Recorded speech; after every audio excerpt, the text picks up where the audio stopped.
जैसे ही नेत्र खुले नारद बाबा के, अब तो कांपने लगा कामदेव। सरकार बहुत बड़ी गलती हो गई, धृष्टता पूर्वक कार्य कर लिया। कामदेव को लगा कि निश्चित ही अब मुझे जलांजलि लेकर के भस्मीभूत कर देंगे महर्षि नारद। लेकिन नारद जी मुस्कुराते रहे, कुछ नहीं कहा। जाओ जाओ, कोई बात नहीं, होता है, सबसे होता है, गलतियां किससे नहीं होती। बाबूजी आप चप्पल उतार लीजिए, कथा को जूते चप्पल पहन करके नहीं सुनना चाहिए, क्योंकि आप इतनी देर यहाँ बैठे हैं तो आपको उसका लाभ मिले। ऐसा ना हो कि दूसरा आए और आपके पुण्य को ले जाए। अरे भाई, आपके खाते के पैसे आप तक आए, पड़ोसी के घर क्यों जाएं? भक्त वत्सल भगवान की हमारा कार्य है आपको कुछ सलाह देना। डॉक्टर इसलिए बार बार बताते हैं सुबह की गोली शाम को नहीं खाना, और शाम की गोली रात में नहीं खाना, अपने समय पर खाना, तभी आराम लगेगा। इसी प्रकार आचार्य को चाहिए वो अवगत कराए। जैसे कल माताएं आ रही थी, ऐसे प्रसाद ले रही थी। जब तक आपके पति हैं, पल्लू में लीजिए माताएं। राम जी, वाल्मीकि जी लिखते हैं, जब सैया का त्याग करते हैं प्रातः काल, तो जानकी जी अपना आंचल बिछा देती है। राम जी ने पूछा, हे जनक नंदिनी, आप इस तरह आंचल प्रतिदिन क्यों बिछाती हैं? क्या कारण है? सरकार, आपकी चरण का एक रज मिल जाएगा ना, तो मेरा पातिव्रत अखंड रहेगा, मेरा सुहाग अखंड रहेगा। इसलिए आपके प्रथम चरण में धरती पर नहीं जाने देती, अपने आंचल पर कहती हूँ, इस पर रखिए आप पाद तले, पहला पैर आपका मेरे इस वस्त्र आंचल पर आना चाहिए। हम वैसा नहीं कर सकते रोज। क्यों? डेटॉल से आपने पैर नहीं धुला था, मोजा नहीं पहनते, पैर फट गए आपकी ठंडी में, हमको पता है, ग्रिसलिन नहीं लगाते आप। जय हो माताओं की, अनेक बातें हैं, तो कम से कम प्रसाद ही ले लीजिए आप पल्लू से। वो कार्य नहीं हो जाए तो यही कार्य हो जाए। भक्त वत्सल भगवान की जय हो। अब तो नहीं लेंगे। मैंने यदि देख लिया यहाँ 7 दिन या कभी पुनः आया, तो हमारी कथा सुनाने का मतलब क्या रहा? इसलिए आप इन सब बातों को, और यदि भूल जाएंगे तो श्रीमा चैनल आपको सर्च करना यूट्यूब पर, और उसमें सारी कथाएं आपको आप भी दिख रहे हैं इसमें। बोले शंकर भगवान की।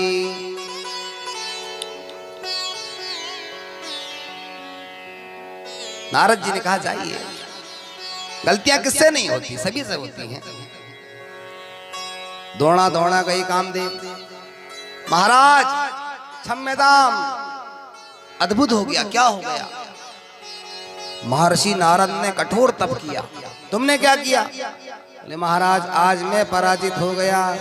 उनके पिता ब्रह्मा जी को नहीं छोड़ा, भगवान शंकर को नहीं छोड़ा, आपको नहीं छोड़ा, आपके संगी साथियों को नहीं छोड़ा, सबको परास्त किया मैंने गिनती गिनती से। लेकिन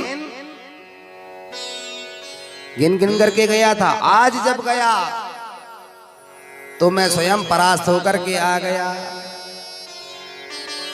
इंद्र बोले, तुम परास्त हो गए कामदेव ने कहा, हाँ सरकार, आज मैं परास्त हो गया।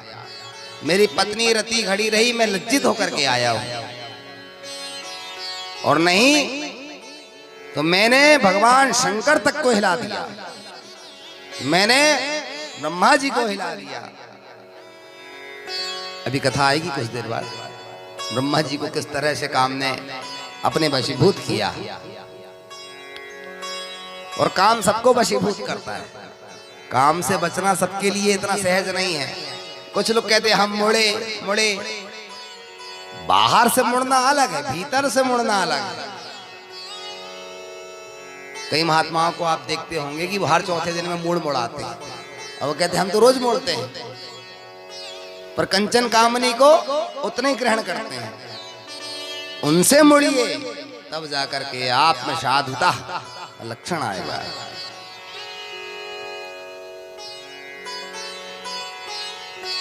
वहां से चले हिमालय से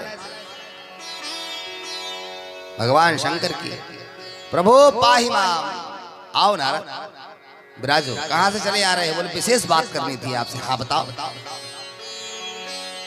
क्या बात करनी? बोले जो कार्य आपसे नहीं हो पाया, जो कार्य मेरे पिताजी नहीं कर पाए, वो कार्य मैंने करके दिखा दिया। भगवान शंकर ने कहा ऐसा कौन सा कार्य कर दिया तुमने? मैंने काम को जीत लिया, पिताजी उसके वशीभूत हो गए ब्रह्मा जी, और आपने काम को विजय प्राप्त किया लेकिन क्रोध दिखा दिया। और जब शिवती सर नयन उघारा, शिव ने जैसे ही तीसर नयन उघारा क्रोध आ गया। क्षणे रुष्टा क्षणे तुष्टा रुष्टा तुष्टा क्षणे क्षणे, एक क्षण में आपको रुष्टता आ गई, क्रोध आ गया। और आपने काम को जीता था, क्रोध को नहीं जीता था। और मैंने, देखो अहंकार की भाषा अलग होती है, मैंने दोनों को जीता। भगवान शंकर ने कहा कि कोई बात नहीं नारद, बहुत अच्छा काम किया, बहुत अच्छा काम किया, नेक काम किया तुमने, बुराई नहीं है, लेकिन हमारी एक प्रार्थना है। हाँ बताइए। आज के बाद ये बात को तुम आज और अभी से भूल जाओगे, किसी को नहीं कहोगे। बोले वाह, निज मुख करत बड़ाई, दूसरे की बड़ाई सुनकर के पसीना आ रहा है महादेव आपको। भगवान समझ गए, मूर्ख और शंख बिना फूके नहीं बजते, ये विशेषता है। बार बार समझाया, अच्छा ठीक है मुझे विलम्ब हो रहा है। अब भीतर से तो मन वही कह रहा था सबको प्रचार करना है, हमने ऐसा कर लिया, हमने वैसा कर लिया। नारद जी चल पड़े, ठीक है सरकार चलते हैं। प्रणाम किया महादेव को, बड़े पिताजी जय हो। ब्रह्मलोक पहुंच गए। नारायण नारायण। बेटा विगत दिवस से तुम्हारे दर्शन नहीं हो पा रहे थे, कहाँ थे? महाराज जी ने कहा मैंने वो कार्य करके दिखाया जो आपसे नहीं हो पाया। मुझे तो कुल दीपक कहिए आप, मैं कुल का गौरव हूं पिताजी। अरे वाह बेटा, हर पिता को गर्व होता है अपनी संतान पर कि उसकी संतान कुल दीपक बने, कुल का गौरव बने, वो गौरवान्वित करे परिवार का, कुल का, गांव का, क्षेत्र का, जिले का, प्रदेश का, देश का नाम गौरवान्वित करे। कोर्था पुत्रेण जातेना यो न विद्वान धार्मिका देश वंश जनई को भी। ऐसे पुत्र को धिक्कार है जो राष्ट्र की सेवा ना कर सके, कुल की सेवा ना कर सके, माता पिता की सेवा ना कर सके। देश वंश जनई को भी, अपने वंश से लेकर के जो देश की, राष्ट्र की सेवा करता है वो सदैव ही अजय विजय होता है। मुझे प्रसन्नता होगी बेटा तुमने कौन सा कुशल कार्य करके आया है। नारद बाबा बोले ओहो बता दें, पहले मीठा मुंह कराइए उसके बाद बताएंगे। ब्रह्मा जी बोले अभी? बोले हाँ। बुलवाए रसगुल्ले और दिया और खाया नारद जी ने। बोले अब बताओ कितने अंक लेकर आए पास हुए? बोले मैंने 2, काम पर को भी जीता, काम पर विजय प्राप्त किया और क्रोध पर भी विजय प्राप्त कर लिया। एक बात बताओ अभी आ कहां से रहे हो? बोले मैं अभी सीधे हिमालय से मैंने तप पूर्ण किया और तप करने के पश्चात में महादेव के पास गया। बाबा महादेव को मैंने बताया और मेरा मन नहीं माना पिताजी, तो मैं दौड़ा दौड़ा आपके पास चला आया। ब्रह्मा जी बोले मैं अपने दिव्य नेत्रों से देख रहा हूं राहु की उल्टी दशा चल रही तुम्हारे ऊपर और 7.5 पीछे से आ रहा है। बेटा इस समय को कहीं विचरण करके काट लो, लेकिन भगवान नारायण के पास मत जाना।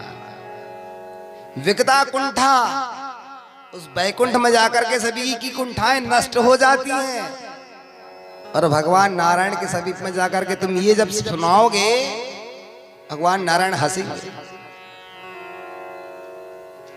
शंकर जी ने मना किया। बोले हाँ वो कह तो रहे थे, हमारी बड़ाई सुनते पसीना आने लगा। उन्होंने ऐसा किया नहीं ना, क्रोध जीत नहीं पाए। काम ने जब आक्रमण किया तो तीसरा नेत्र खोल लिया और आपको इसलिए आप मना कर रहे हो क्योंकि आप स्वयं उससे परास्त हुए। आपको भी अच्छा नहीं लग रहा है क्योंकि हमने शील्ड लेकर के आए हुए हैं। ऐसे ही होता है पिताजी, हम समझ गए, हमने इतना कठोरतम तप किया, ऐतिहासिक हमारी जीत हुई, जिसका डंका आज चहु और चारों दिशाओं में बजना चाहिए, और आप हमको रोक रहे हैं। विचरण कर लो, राहु की दशा बताकर डरा रहे हैं आप, पीछे से 7.5 बना रहे हैं। अच्छा मुझे देर हो रही, मैं चल रहा। वो कीड़ा तो चौभाई हुआ था कि सब जगह प्रचार करो, प्रचार करो, प्रचार करो। ज्यादा प्रचार वालों का बुरा हाल होता है, और अभी आप देख रहे हैं टेलीविजन में क्या हाल हो रहा है। साधक को चाहिए कि सावधान होकर चले, जो निरंतर सावधान होता है उसको साधक कहते हैं। इसलिए मैं बार बार कहता हूं, कथा में जब बैठो तो महात्मा तुलसीदास जी ने बहुत बड़ी बात लिखी है, सावधान सुन सुमुख सुलोचनी, राम कथा भव बंध विमोचनी। इतनी सावधानी से कथा को सुनना चाहिए साधक को, इतनी सावधानी से साधना करना चाहिए, ऐसा ना हो कि लक्ष्य को पाते पाते और डोरी टूट जाए। बस एक पैर स्लिप हुआ और पर्वत की चोटी से व्यक्ति नीचे आ जाता है। और ज्यादा प्रचार वाले बुरा हाल होता है, उसके साथ उसका विचार होना चाहिए। नारद जी तो था मन में विचार कि मैं प्रचार कैसे करूं, अपनी महिमा मंडन का कैसे प्रचार करूं, तो पहुंच गए प्रभु नारायण नारायण। भगवान नारायण ने आते देखा, विचार किया, अहो नारद जी बड़े दिनों बाद कहां से चले आ रहे हो। नारद जी बोले क्या बताएं सरकार, बस मन आप ही में लगा रहता है। नहीं वो तो है, लेकिन बहुत दिनों बाद दर्शन हुआ आज आपका, कहीं व्यस्त थे क्या, किस लोक पे भ्रमण कर रहे थे। नहीं सरकार एक जगह एकांत में था। बोले आप और एकांत में, बोले हाँ मैं तप कर रहा था। अरे वाह आपने तप भी किया। तप में क्या किया सरकार, सही से ही बताऊं, आपको सुनकर प्रसन्नता होगी, मेरे पिताजी को नहीं हुई, शंकर भगवान को नहीं हुई। पसीना छोड़ रहे हैं सब लोग, क्यों? मैंने जैसे बताया कि मैंने 2 उपलब्धियां प्राप्त करी हुई हैं। नारायण बोले 2? हाँ बताओ। बोले मैंने काम और क्रोध को जीत लिया। ओहो बहुत अच्छा किया। अरे ट्रिक है तुम्हारे पास में, 2 नहीं ट्रिक, ट्रिक कहते 3 को। 3 क्या है सरकार? बोले तुम्हारे पास तो ज्ञान वैराग्य नामानो, तुम्हारे पास में तो नारद ज्ञान और वैराग्य भरा पड़ा है, भंडार है तुम्हारे पास में। 2 नहीं 3 का होता। मैं जानता हूं नारद, तुम्हारे पास में ज्ञान वैराग्य का भंडार है, तुम साधारण थोड़ी हो। नारद जी बोले वाह सरकार, मैं जानता था मेरी योग्यता का परीक्षण केवल आप कर सकते हैं और आप मुझे समझ सकते हैं, इसलिए लेट हो गया मैं आपके आने तक, आपके पास। लेकिन प्रभु आपने मुझे पहचान लिया, बहुत तप किया मैंने। भगवान बोले बिल्कुल बिल्कुल ऐसे विचरण करो, खूब भंडार है तुम्हारे पास। भगवान तो जानते हैं मेरा भक्त किस मार्ग पे जा रहा है, उसके लिए वैसी व्यवस्था की जाए। नारद जी वहां से प्रणाम करके चल पड़े पिछले पांव, और जैसे ही चले तो भगवान ने माया का एक नगर बना दिया, शीलनिधि राजा, सुंदर कन्या। और महात्मा नारद पहुंचे, नारायण नारायण, ओहो भगवान आप आए हैं, समुद्र शास्त्र के ज्ञाता, विज्ञान के आप महारथी, ज्योतिष के प्रकांड पंडित कहलाने वाले नारद। भगवान पाद दर्ग से पूजन किया शीलनिधि ने, आसन पिटिया, देखो महात्मा आए हुए हैं, चरण स्पर्श करो। जैसे ही देखा सुंदर राजकुमार प्राप्त होगा, बखान करना आरंभ कर दिया। पक्के ज्योतिषी है नारद जी, और ज्योतिष का उद्गम नारद पुराण से हुआ। नारद जी जिसकी कुंडली देखते हैं वो गड़बड़ नहीं हो सकती, इसलिए नारद जी को बैठाला सीलनी बिटिया का भविष्य बताइए। हाथ देख करके बताने लगे, बड़ा सुंदर इसे पुरुष की प्राप्ति होगी, ससुराल इतना सुंदर होगा, कन्या वरेत रूपम, इतना सुंदर इसको वर प्राप्त होगा कि सभी लोग कहेंगे वाह कितनी सुंदर जोड़ी है। महाराज सभी चीजें बता करके जाने लगे, तो कहा कि भगवान रुक जाते, कल कन्या का स्वयंवर होना है, आपके मार्गदर्शन में हो जाएगा तो कम से कम आशीर्वाद प्राप्त होगा। नारद जी सोचे कि क्यों ना हो, इतनी सुंदर कन्या हमें को प्राप्त हो जाए। तो कहा कि हम कल आएंगे, पक्का 11 बजे हम आ जाएंगे, हमारा विमान आ जाएगा। बोले ठीक है महाराज। दौड़े दौड़े के भगवान हमको आपका हरि रूप चाहिए। भगवान बोले ए मस्तु, बिल्कुल दिए हमने। शंकर जी ने जब समझाया था तो 2 गणों को पीछे लगा के रखा, देखना कहीं ज्यादा हंसी खुद खुशी ना बन जाए, तो 2 गण पीछे विचरण करते रहते थे। दूसरा दिन हुआ, नारद जी आकर के सभा में एक कुर्सी पर आकर बैठ गए। जैसी आकर के बैठे, दोनों गण आजू बाजू में खड़े हुए थे। वाह सरकार क्या लग रहे हैं आप। शीलनिधि राजा की कन्या विश्वमोहिनी उधर से माला लेकर के आ रही थी, और जैसे माला लेकर के आई, नारद जी ने कहा वाह, समस्त राजा इनके मध्य में, जब राजाओं के मध्य में विश्वमोहिनी मेरा दिव्य स्वरूप देख करके मुझे जब वर्ण करेगी, आहा हा, इतनी सुंदर कन्या का मैं पति कहलाऊंगा। मन में लड्डू फूटने लगे। अब जिधर विश्वमोहिनी जाती उधर नारद जी जाकर के बैठ जाते। वो अनेकों राजाओं के मुखाकांति को देखती, ये काले हैं, ये सांवले हैं, इनकी लाख लंबी है, इनके कान टेढ़े हैं, इनकी ठोड़ी बड़ी हुई है, इनका मुख बड़ा हुआ है। अनेकों राजा आमंत्रित थे, दूर दराज के देशों से राजा आए हुए थे। भगवान सुंदर राजकुमार का रूप धारण करके जा पहुंचे, और जैसे ही भगवान पहुंचे, संखेन्द्वावमतीव सुंदर तनु शार्दूल चरमामृतम, और भगवान राजकुमार का रूप धारण करके गए। विश्वमोहिनी आई, भगवान नारायण को ही वर्णन कर दिया। वो ये भक्तवत्सल भगवान की जय हो। इससे पूर्व की नारद जी कुपित होते, भगवान ने हाथ पकड़ा, रथ पे बैठाला, 9 2 11 हो गए, ले गयो ले गयो ले गयो ले गयो। नारद जी कहे हमको धुंधला धुंधला क्यों लग रहा है। रुद्रगणों ने कहा महाराज धुंधला तो हमको भी लग रहा है, आपको नहीं हमको भी लग रहा है। बोले वो कैसे लग रहा है। तो कहा ले तो गया, रथ के जो कण उड़े ना, इसके कारण धुंधलापन आया। बोले कहाँ चली गई, उसको पाने तो हम आए थे। बोले महाराज आप कहाँ से पा पाएंगे, क्यों हमें कोई कमी। बोले नहीं, थोड़ी बहुत कमी नहीं है, बहुत कमी है। और एक दर्पण दिखाया, अपने मुख को देख लीजिए। और जैसी मोहड़ों को देखा, हरी बंदर को रूप दे दिया, छोड़ूंगा नहीं उसको। और कुपित होकर गालियां देने लगे। अब महात्माओं की गाली भी अच्छी निराली होती है। दोनों गणों ने हास्य करना शुरू कर दिया। अरे तुम्हारे जैसे के साथ तो ऐसे ही होना चाहिए था मूर्खो, मुझे साधु का उपहास उड़ाते हो, जाओ उनको श्राप देता हूं। दोनों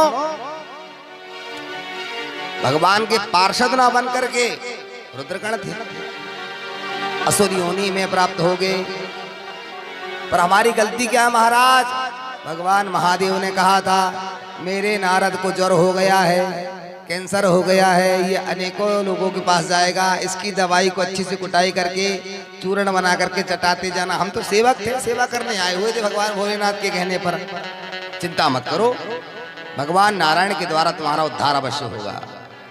वहां से जा रहे थे कि बैकुंठ जाऊंगा सीधे, छोड़ूंगा नहीं। क्या समझते हैं अपने आप को। बंदर का रूप मैंने मांगा था, जो बंदर का रूप मुझे दे दिए, मेरी अभिलाषाओं को नष्ट कर दिया। कितनी इच्छा थी मेरी उस कन्या को वर्ण प्राप्त करने की। नारद जी जा रहे थे, बड़बड़ाते हुए अकेले गालियां दे रहे थे। भगवान नारायण उधर से विष्णुमोहिनी और लक्ष्मी जी को लेकर के आ रहे थे। तुरंत आकर को जय हो देवता की जय हो। खबरदार, क्या समझते हो आप अपने आप को? भोले भाले शंकर जी को आपने छलावा कर लिया, जहर पिला दिया, और उसी मंथन से लक्ष्मी मिली तो आपने बगल में बैठा लिया। कोई आपको बोलता नहीं, इसका ये नाजायज फायदा उठाओगे आप, तो गालियां देना बरसाना शुरू कर।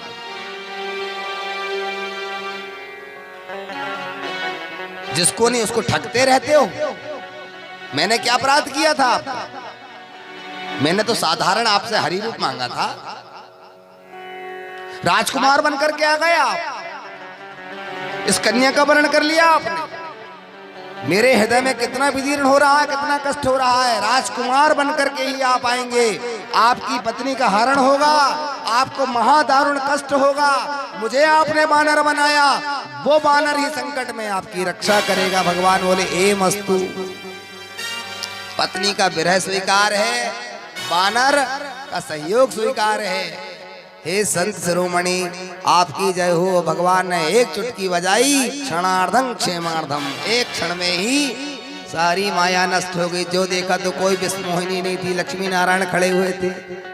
सरकार, मेरा श्राप मिथ्या हो जाए। भगवान बोले ना नारद, ये तुमने थोड़ी कराया है। नम माया दुरत्या, मेरी माया दुस्तर है, करने कराने वाला भी मैं ही हूं। और नारद जी बार बार प्रायश्चित करने लगे। सरकार, बहुत बड़ी गलती हो गई, धृष्टता पूर्वक कार्य हो गया, मुझे ऐसा नहीं करना था। भगवान बोले देखो नारद जी, मैं अपने पुत्रों का, भक्तों का खूब ख्याल रखना जानता हूं। अरे आप ऐसा कह रहे हो, अणोरणीयान महतो महियान, चींटी के पांव के नूपुर तक में मुझे सुनाई देती है, क्योंकि ममी मानसा जीव लोके जीव भूता सनातना, ये सब मेरे ही अंश से उत्पन्न हुए हैं। तो आप कोई मेरे से भिन्न है क्या? आप भी तो मेरा ही अंश हैं। जब मैंने देखा कि मेरे शिष्य को, मेरे परम भक्त को ज्वर हो गया है, काम और क्रोध रूपी, तो उस कांटे को निकालना मेरा धर्म है। उस धर्म की हेतु यदि मुझे श्राप मिल जाए, इसमें गलती आपकी नहीं है, उसे मैं सिरोधार्य करता हूं। नारद जी बार बार प्रार्थना करने लगे, सरकार मैं क्या करूं प्रभु? नारायण ने कहा, भगवान शंकर का नाम जपो, शंकर का नाम जपो, बार बार प्रार्थना करो। प्रभु आप जिस तरह आपने तप किया, इसी तरह शिव जी का नाम जपो, और तारक मंत्र बताया, ओम नमः शिवाय, पंचाक्षर मंत्र का आप बार बार जप करो। वहां से चले नारद जी महाराज, अनेकों वर्ष तक जाकर के उन्होंने तप किया। अंततो गत्वा एक दिन में ब्रह्मा जी के पास पहुंचे। ब्रह्मा जी से जाकर कहा कि मुझे शिव जी में बड़ी प्रगाढ़ प्रीति हो गई है, मुझे आप शिव चरित्र बताइए।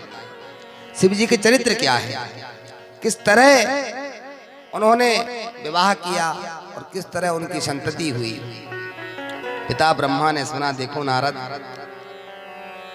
विष्णु भक्तो यतस्त्वं ही, भगवान शंकर को विष्णु के भक्त अति प्रिय हैं, और भगवान विष्णु को भगवान शंकर के भक्त अति प्रिय।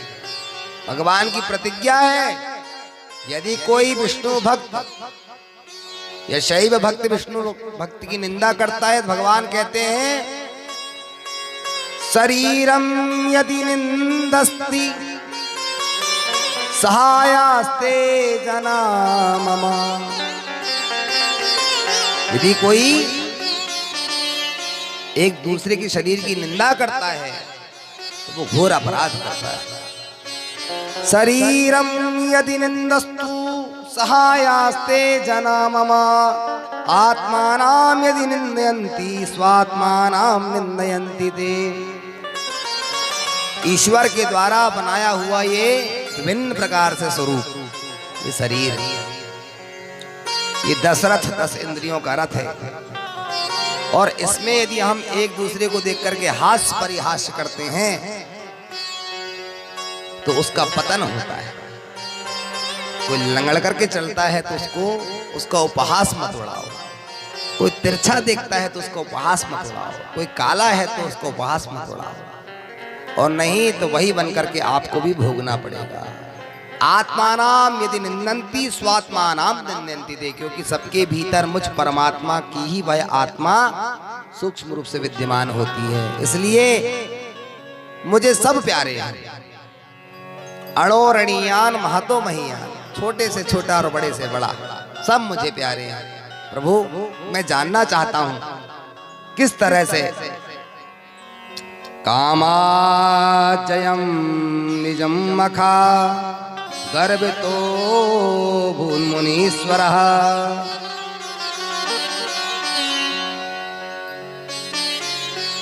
काम को जीतने वाले भगवान शिव परिणय के बंधन में किस तरह बंधते हैं, उनका विवाह आदि संस्कार कैसे होता है। ब्रह्मा जी कहते सुनो,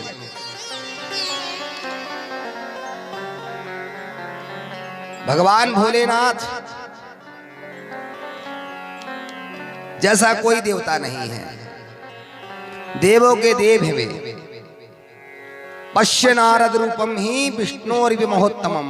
हे नारद, जिस तरह तुम्हें अपना हरि रूप धारण करा दिया नारायण ने, लेकिन क्या जानते हो कि नारायण और शिव में कोई भिन्नता है?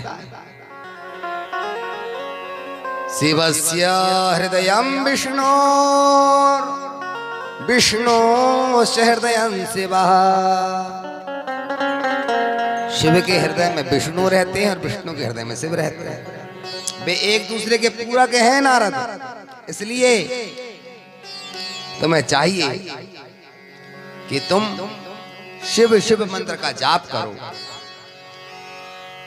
और बार बार जपहु जाहि शंकर शतनामा, जपहु जाहि शंकर शतनामा, जपहु जाहि शंकर सतनामा, जपहु जाहि शंकर सतनामा।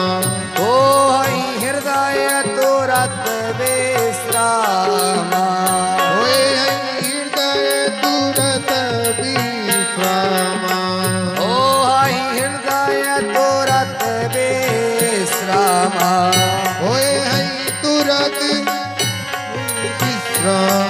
हृदय विश्रामा। शंकर जी का नाम हृदय से लिया और वे शंकर जी के हृदय में शिवस्य हृदयं विष्णोर विष्णोस्य हृदयं शिवः। यह विष्णु स स्वयं रुद्रो, यह रुद्रो स जनार्दनः। वे शंकर भगवान नारायण को अपने हृदय में धारण करते हैं और वे नारायण प्रभु ही शंकर जी को अपने हृदय में धारण करते हैं। दोनों एक दूसरे के पूरक हैं। सही बताया बात है कि नहीं? दोनों एक दूसरे के पूरक हैं तो ठीक। इस तरह नारद तुम्हें चाहिए कि तुम उनका नाम जपो। भगवान मैं जानना चाहता हूं किस तरह प्रलय काल होता है। मेरी बुद्धि विचलित हो गई, मुझे आप ज्ञान का मार्ग, प्रेम का मार्ग बताएं। ब्रह्मा जी बोले सुनो, तुमने बड़ा अच्छा प्रश्न किया है।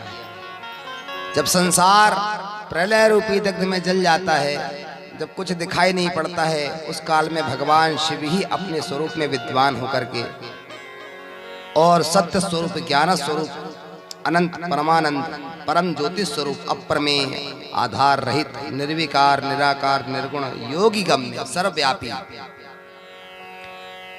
बे सच्चिदानंद शंकर ही इस सृष्टि को उत्पन्न करते हैं। और जब सृष्टि को उत्पन्न करते हैं तो बाम अंग से विष्णु और दाहिने अंग से ब्रह्मा, और वे सदाशिव ही तीनों को बनाते हैं, ब्रह्मा विष्णु रुद्र। अब भ्रकुटी के द्वारा जब मुझे वरदान दिया गया कि जाओ तुम्हें प्रजा पालन करना है, नारायण को पालन करने का कह दिया गया और मुझ ब्रह्मा को सृष्टि का विस्तार, सृष्टि बनाओ।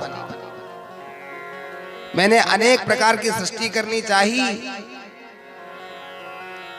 तो भ्रकुटी से के द्वारा एक रुद्र उत्पन्न हुआ। वही शंकर कहते हैं कि मैं तुम्हारे अंश से उत्पन्न होऊंगा रुद्र के रूप में। मैंने जब सृष्टि करने की आज्ञा दी तो उन्होंने भूत प्रेत पिशाच डाकने साकनी तो तैया भरैया सभी बना दिए करोड़ों गुना। मैंने कहा सरकार इनसे खजाना थोड़ी भरना है, बस बस बहुत हुआ बहुत हुआ, और मैंने शंकर जी को रोक दिया। इसके तत्पश्चात मेरे द्वारा ही एक संतान उत्पन्न हुई। 16 वर्ष का वह बालक, किंतु शिव की भक्ति हेतु चाहिए कि नारद काशी में रहने वाले अवमुक्त क्षेत्र में जाकर के शिव का जो भजन करता है वो मोक्ष को प्राप्त करता है, और भगवान शंकर के द्वारा ही मुझे नाभि कमल के द्वारा ब्रह्मा की उत्पत्ति होती है। बेटा बार बार वह दिव्य ज्योति के द्वारा ही मैं और विष्णु युद्ध में झगड़े, जिस कथा को मैंने पूर्व में बताया। इस तरह शिवलिंग की प्रतिष्ठा हुई। प्रत्येक गृहस्थी को चाहिए कि वो पंचायतन देवता का पूजा करे। समस्त ब्रह्मांड भूमंडल में सभी देवी देवता शिवलिंग का पूजन करते हैं, जिसके द्वारा प्रादुर्भाव हुआ। स्वयं देवराज इंद्र पद्मराग मणि शिवलिंग की पूजा करते हैं। कुबेर जी स्वर्ण के लिंग का पूजन करते हैं। धर्मराज पुखराज की मणि का लिंग बनाकर पूजा करते हैं। वरुण देवता नीलमणि से निर्मित शिवलिंग का पूजन करते हैं। भगवान विष्णु इंद्र नीलमणि से निर्मित शिवलिंग का पूजन करते हैं। मैं स्वयं ब्रह्मा स्वर्ण के बने शिवलिंग का पूजन करता हूँ। विश्वदेव चांदी से निर्मित, वसुगण पीतल से बने, अश्विनी कुमार पार्थिव शिवलिंग रोज बनाते हैं और रोज पूजन करते हैं। माता महालक्ष्मी स्फटिक का शिवलिंग बनाती है। 12 आदित्य तांबे से बने निर्मित शिवलिंग का पूजन करते हैं। चंद्रमा मोती से बने, अग्नि देवता हीरे से बने शिवलिंग का रोज पूजन करते हैं। और श्रेष्ठ ब्राह्मण और उनकी पत्नियां नित्य पार्थिव शिवलिंग बनाती हैं। मैदानव मल्लगिर चंदन से निर्मित शिवलिंग को बनाकर के नित्य ही पूजन करते हैं। नागलोक में नागलोक मूंगा से बने शिवलिंग का, माता दुर्गा भगवती जगदम्बा मक्खन से बने हुए शिवलिंग का प्रतिदिन पूजन करती हैं। ऋषि मुनि योगी वे भस्म से निर्मित शिवलिंग का पूजन करते हैं।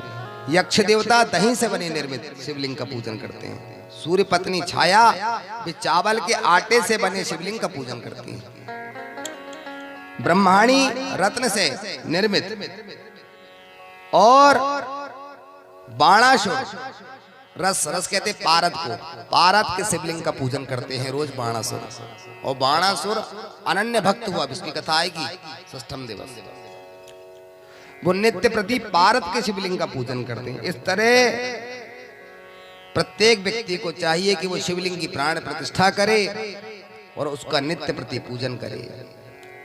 शिवलिंग की पूजा 2 प्रकार से होती है, एक आभ्यंतर, एक बाह्य। बाह्य पूजा तो उपचार आदि के द्वारा होती है और आभ्यंतर पूजा मानसिक होती है, मन के द्वारा की हुई।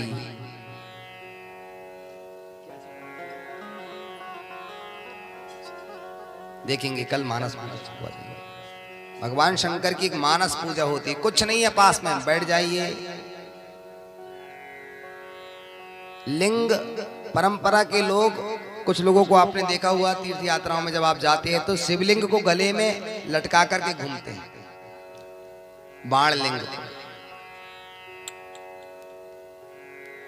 बताया गया है कि जब मंदिर में आप चल और अचल शिवलिंग की प्रतिष्ठा करते हैं तो एक चलायमान होती है नित्य प्रति पूजा में रखने वाले शिवलिंग, तो वो 1 अंगुल से थोड़े बड़े हो जाए, उससे छोटे नहीं होना चाहिए घर में रखने वाले।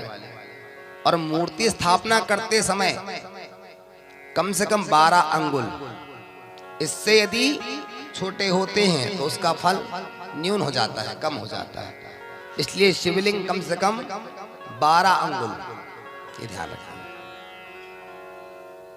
हे नारद, प्रत्येक गृहस्थी को चाहिए कि वो शिवलिंग का पूजन अवश्य करे।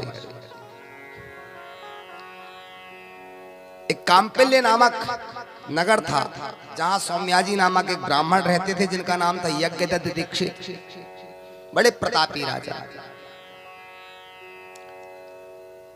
धर्म करने वाले, समाज सेवी, ऐसे ब्राह्मण जो जितना मिल जाता संतोषम परम सुखम, संतोष को ग्रहण करने वाले। एक संतान उत्पन्न हुई, वो शिक्षा ग्रहण करती लेकिन कुमार्ग में जा पहुंची। रात्रि में जब आते घर, सायंकाल में पत्नी से पूछते बच्चे की पढ़ाई, बोले बहुत बढ़िया चल रही है। और बच्चा पढ़ता कम था, गलत संगति वाले लोगों के साथ विचरण ज्यादा करता था। माता ने उसके उस व्यवहार को अपने पति से छिपाए रखा। कालांतर में बालक बड़ा हुआ, पंडित जी के नाम चलते उसका विवाह हो गया। बोले वाह, बोले प्रतापी पहुंचे हुए हैं पंडित हैं, एक ही बेटा है, घर बार द्वार सब है, चलो अपनी कन्या दे देते हैं। कन्या को जब उसके उपद्रव के विषय में जानकारी हुई कि ये तो जुआ भी खेलता है, शराब भी पीता है, मांसाहार का सेवन भी करता है, तो उसने पत्नी का गला दबाना चाहा। खबरदार यदि बोली तो यही भस्मीभूत कर दूंगा, गड्ढे में गाड़ दूंगा। अब बेचारी अबला अभी अभी पति के घर से हाथ पीले होकर के आई हूं, यदि इसके व्यवहार को बता दूंगी तो ये यहाँ से त्याग कर देगा। क्या करूं? सहन करते रहे, कुछ नहीं बोली। भोजन कराते कराते एक दिन मां ने कहा, जिस दिन यह बात समाज में पता चलेगी तुम्हारे पिता का नाम खराब हो जाएगा, अपनी आदतों को सुधार करो, अच्छे व्यक्ति बनो। मैं तो पहले कहता हूं, बेटा जिस दिन 1 रुपए का सिक्का उठा के लाए, बिल्कुल कान के नीचे रख के मार दीजिए, बेझिझक मार दीजिए, जो होगा सो देखा जाएगा। अब 1 लाख और 1 करोड़ की चोरी करने लगा, अब कह रहे हो उसे बेटा नहीं करो चोरी, उसी दिन मार देते। ये स्थिति ही नहीं बनती। कपड़ा जिस दिन थोड़ा सा फटा दिखाई दे, तुरंत 2 टांका लगाइए, सिलाई कर लीजिए उसको, टेलर साहब ठीक करिए उसको, और नहीं तो धीरे धीरे बड़ा हो जाता है। पंडित जी महाराज चले आ रहे थे और चौराहे में जुआ खेल रहे थे। पंडित जी को बहुमूल्य मणि वाली अंगूठी प्राप्त हुई थी राजा के यहाँ यज्ञ में, दिखाई पड़ी। क्यों रे, ये मेरी अंगूठी तेरे हाथ में कैसे दिखाई दे रही है? उसने सुना, सही सही बता, राजा से भी शिकायत करूंगा, और राजा मेरा शिष्य है इस नगर का, जेल खाने में बंधन में बंधवा दूंगा तेरे। तब तक दूसरा बोल पड़ा, अरे ये क्या बताएगा,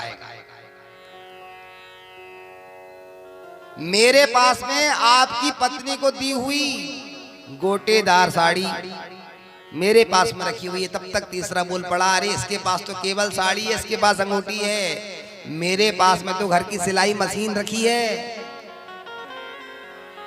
उन्होंने कहा कि तुम्हारे पास कैसे? आपका बेटा रोज आकर के दांव लगाता है और हार जाता है, चला जाता है, और जब उसका मूड खराब होता है तो घर नहीं जाता, पहले जाकर के मैखाने में 2 पैक लगाता है, उसके बाद जाता है। अब तो कपड़े से मुख को छिपाया यज्ञदत्त जी ने और चल पड़े। पत्नी अग्निहोत्र का व्यवस्था बना रही थी कि अभी आएंगे, अग्निहोम का कार्य करेंगे। आवाज लगाई, सुनती हो, इधर आओ। आ गए आप, बैठिए, मैं जल लेके आती हूँ। बोले जल जाए भाड़ में, पहले इधर आओ। मेरे को राजा ने जो अंगूठी यज्ञ में दी थी वो अभी लेकर के आओ। ला दूं, पहले बैठिए, अग्निहोत्र का कार्य पूरे कर लीजिए, भोजन कर लीजिए, विश्राम कर लीजिए, वो ठीक है, उसके बाद में दे दूंगी। बोले तुमको मैंने गोटेदार बहुमूल्य साड़ी दिलाई थी, वो कहां लेकर आओ। अब घर में कुछ हो तो वो लेकर के आए। उसे तो पता था कि बेटा सब कुछ दाव में हार चुका है। पति अति क्रोध में, अरे तू क्यों लाएगी, मुझे पता है तेरे पास कुछ नहीं है। तूने कल तेल लगा करके मालिश करी थी, मैंने अपनी अंगूठी उतार के रखा था, कहाँ रखी ला बता मुझे। राजा ने दिया था मुझे यज्ञ में, बहुमूल्य है वो, नहीं बता पाएगी, घर में नहीं है। तू क्या समझ रही थी पोल नहीं खोलेगी, मुझे जानकारी नहीं लगेगी, मेरे कानों तक कुछ सुनाई नहीं पड़ेगा। धिक्कार है ऐसे पुत्र को, धिक जीवितम प्रजाहीनम। ऐसी संतति का होना से अच्छा मैं बांझ हो जाता। मेरे देवालय जैसे घर को जिसने नरक बना दिया, ऐसी संतान का मैं पिता होकर क्या करूंगा। और थाली लिया, जल लिया, वही सामग्री रखी हुई थी, जीवित पुत्र को ही तिलांजलि दे दिया। आज से मेरे लिए वो पुत्र मारा गया, नष्ट हो गया और घर से निकाल दिया। पत्नी ने कहा कि थोड़ा तो क्रोध शांत करिए, वंश कैसे चलेगा। बोले चिंता मत कर, दूसरा विवाह कर लूंगा, दूसरी संतान हो जाएगी। और घर से निकाल दिया। इसीलिए कहते हैं संतान लायक हो जाए तो बहुत अच्छी बात, और नालायक हो जाए तो काम बिगड़ जाता है। सब कुछ था, लेकिन माँ ने धीरे धीरे इतना बढ़ावा दे दिया कि बहुत बड़ा चोर डाकू हो गया, कुमार पर चल पड़ा। चाह करके भी अब क्या सुधार पाए। पूंछ इतनी टेढ़ी हो गई है कि चाह करके भी उसको सीधी नहीं कर सकते, निकाल दिया। 1 मिनट का भी क्षोभ नहीं हुआ। इतनी बड़ी औरत संतान वहां से चल पड़ा। उसका नाम था गुणनिधि। यज्ञदत्त ब्राह्मण के बालक का नाम था गुणनिधि। चलते चलते मार्ग में घनघोर जंगल में भूखा प्यासा, कुछ नहीं दिया खाने को। इसी वक्त धैर्य के अंदर तेरे पैर नहीं आने चाहिए, द्वार के बाहर से ही भगा दिया। चला वह गुणनिधि। चलते चलते सायंकाल का समय हुआ। एक शिव भक्त थाली लेकर के जा रहा था। उसे जान पड़ा कि यहाँ कुछ होगा। तो मंदिर बना हुआ था भगवान शंकर का। और वो जब चला तो ये तो छिप करके एक वृक्ष के पास बैठ गया, थक गया। सुबह से कुछ खाया नहीं। पिता ने घर से बाहर निकाल दिया।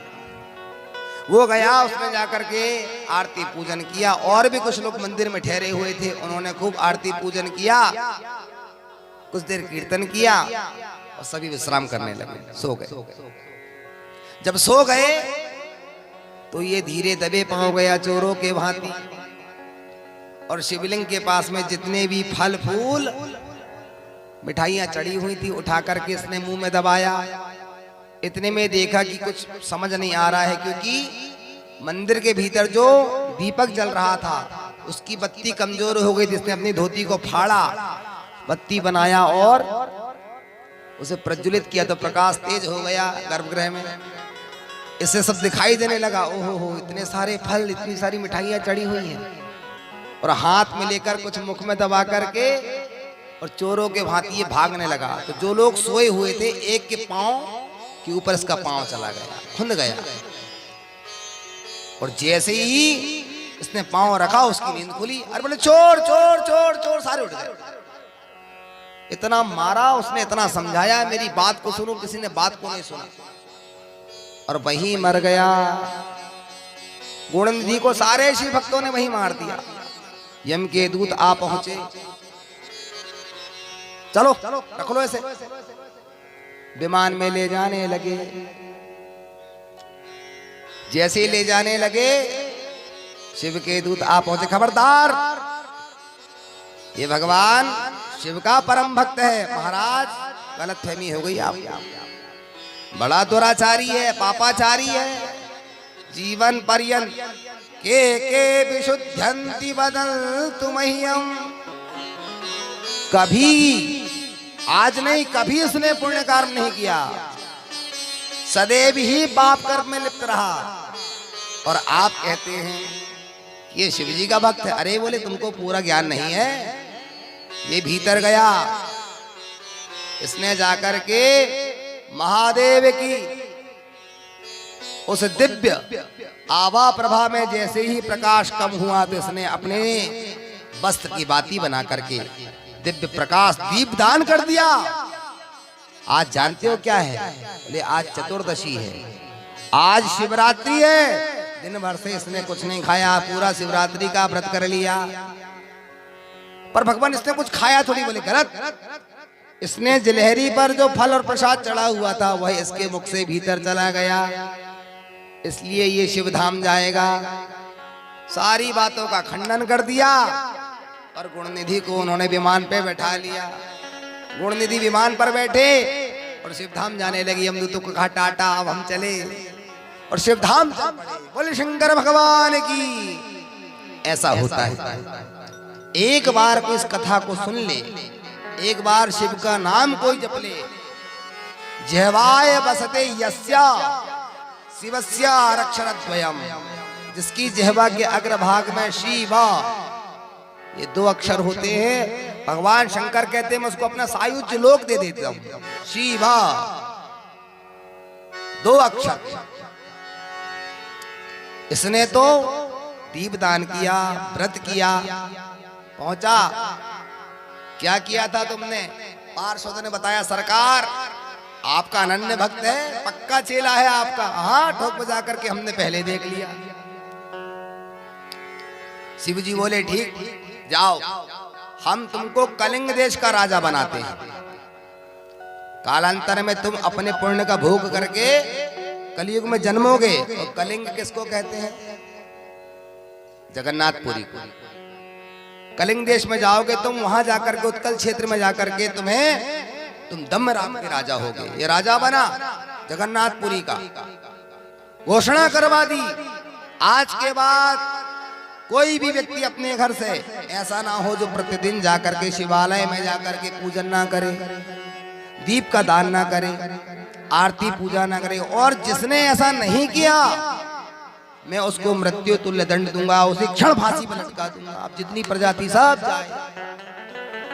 ऐसा राज्य हो गया राजा दम्भ का कि सारे नगरवासी, पुरवासी, क्षेत्रवासी नित्य प्रति लाइन लगने लगी। जैसे अभी हमारी माताएं रोज जाती हैं, प्रत्येक सोमवार जाती हैं, पाशुपति का व्रत करती हैं। बड़ा अच्छा करना चाहिए, किसी भी बहाने से जाइए, भगवान के द्वार तक जाइए।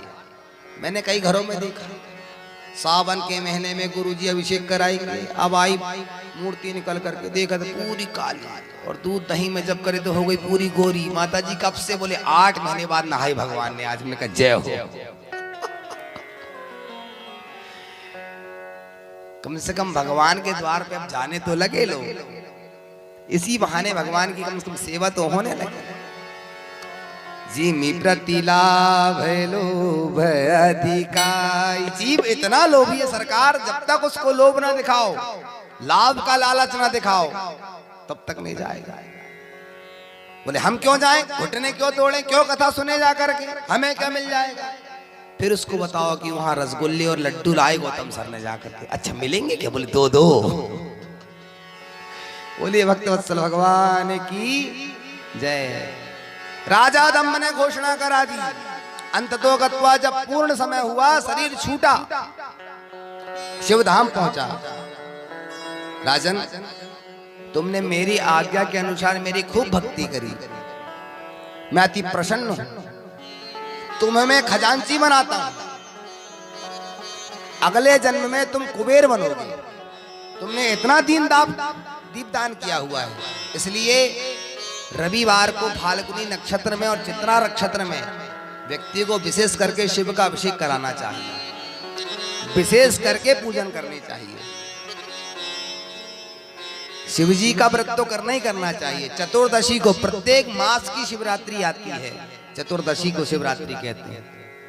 आप उसमें करें, संतान नहीं होने वाले की संतान हो जाती है, बांझपन दूर हो जाता है, जो लोग 16 सोमवार व्रत करते हैं, यदि वे शिव चतुर्दशी के दिन शिव अभिषेक करते हैं तो भगवान शंकर उनको अभिष्ट संतान की प्राप्ति कराते हैं। अतुलनीय है शिव पुराण। जाओ जाकर के तप करो। इसने तप किया और थोड़ा बहुत भी नहीं किया महाराज, बहुत कठोर तप किया। राजा दम्भ ने तप करने बैठा काशी में जाकर के। भगवान जटाधारी शंकर का ध्यान किया और घोर जब तप किया, गंगा के नर्मदा के किनारे जाकर के भगवान शंकर ने कहा था, नर्मदा के किनारे जाओ, मेरा तप करना। और वहां से ये पहुंचा काशी, और काशी जी में जाकर के इसने 10,000 वर्ष तक तप किया। भगवान शंकर माता पार्वती के सहित इसको दर्शन देने पहुंचे। बोले प्रभु आपकी आवाज सुनाई दे रही लेकिन दिखाई कुछ नहीं दे रहा है, दृष्टिगोचर नहीं हो पा रहा है। भगवान शंकर बोले अब दिखा? हाँ बोले सरकार अब दिखने लगा। जो देखा माता पार्वती को तो मोहित हो गया। अरे वाह, ये अनंग पुरुष के साथ में इतनी सुंदरी। माता पार्वती ने कहा देख ली, एक तो भजन तुम्हारा अकेले का किया और दर्शन देने में आई हूं, उसके बाद भी ये मेरे पर कुदृष्टि रखता है। मूर्ख, तेरी एक आंख नष्ट हो जाएगी। एक आंख फूट गई, एक आंख वाला बना दिया। भगवान शंकर बोले माता पुत्र कुपुत्र हो सकता है लेकिन क्वचिदपि कुमाता न भवति। माँ कभी कुमाता नहीं हो सकती माता। ठीक है, इसलिए मैं इसे आशीर्वाद देती हूँ। और उसे आशीर्वाद दी। वही विश्रवा और एडविडा की संतान होकर के कुबेर बना, और भगवान ने उसे अपना मित्र बना करके कुबेर का अध्यक्ष बना दिया। बोलिए भक्तवत्सल भगवान की। जिस पे तेरी कृपा हो, भगवान जिस पर रीझ जाए, जिस पर प्रसन्न हो जाए।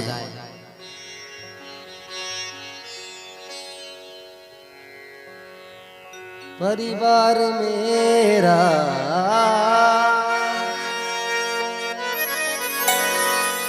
तेरे हवाले,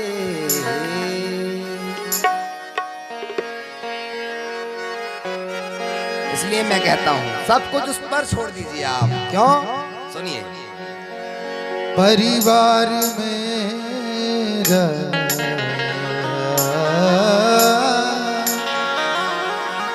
परिवार मेरा तेरे हवाले, डमरू वाले ओ भोले बाले,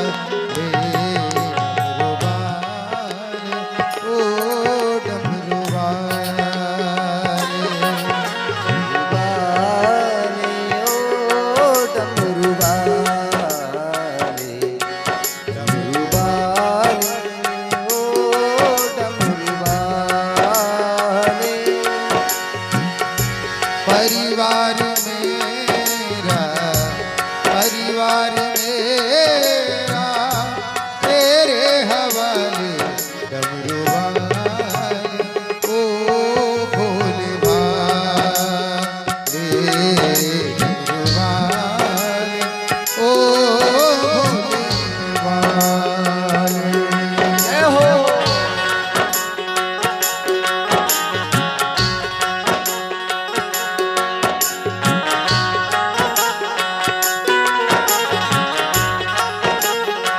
शंभो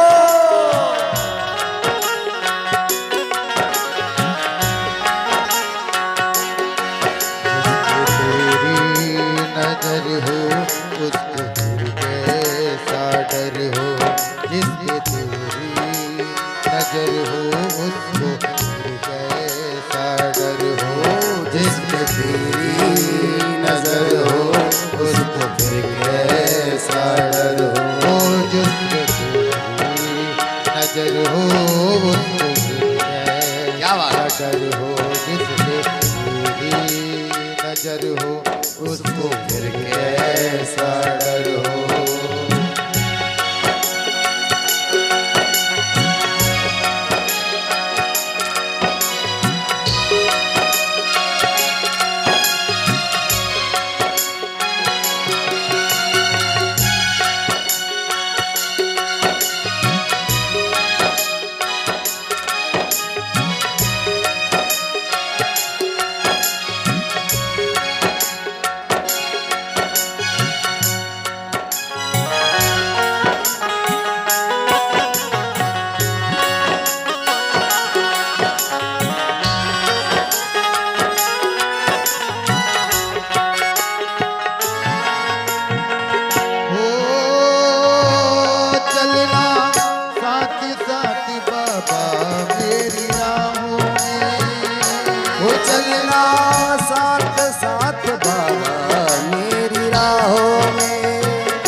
चलना साथ साथ बाबा मेरी राहों में। ओ अगर मैं गिर कहीं जाऊं उठा लेना बाहों में। तेरे सिवा मुझको तेरे सिवा मुझे को कौन संभाले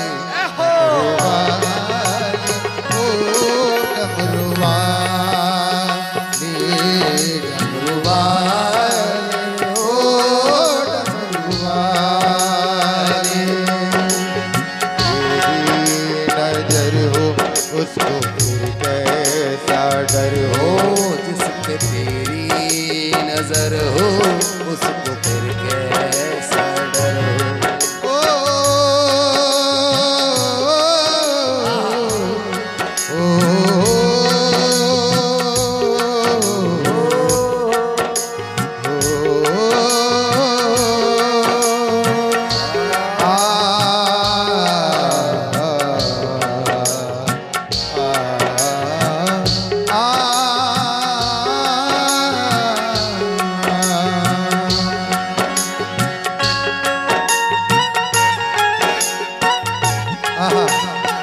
जय हो भोले।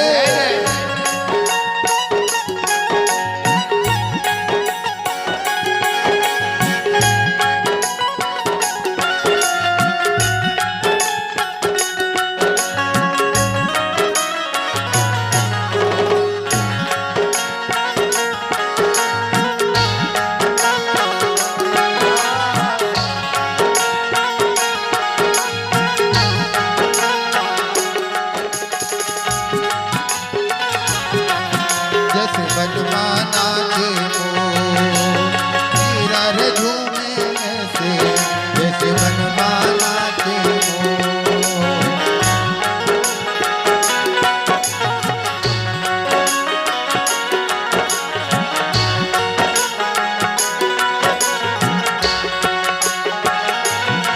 तू तो हारे का सहारा मेरा भोला है।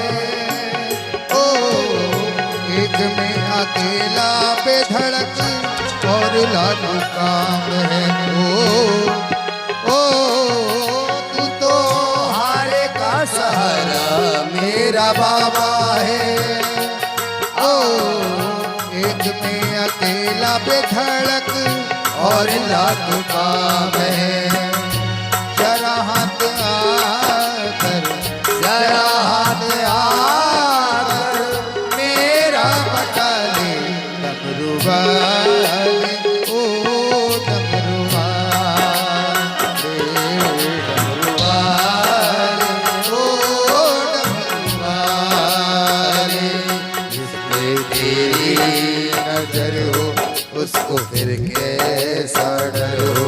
जिसपे तेरी नजर हो उसको फिर कैसा डर हो। जिस पे तेरी नजर हो उसको फिर कैसा डर हो। जिसपे तेरी नजर हो उसको फिर कैसा डर हो।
केवल संसार का,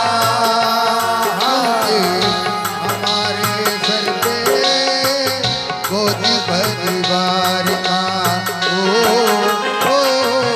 मुझे डर है तो केवल संसार का, हमारे सर पे बाबा बोझ परिवार का। थोड़ा बोझ मेरा, थोड़ा बोझ मेरा, तू भी उठा ले डमरू वाले। ओ डमरू वाले, ओ डमरू वाले, डमरू वाले, ओ डमरू वाले, डमरू वाले। जिस पे तेरी नजर हो उसको फिर कैसा डर हो, जिस पे तेरी नजर हो उसको फिर कैसा डर हो, जिस पे तेरी नजर हो उसको फिर कैसा डर हो।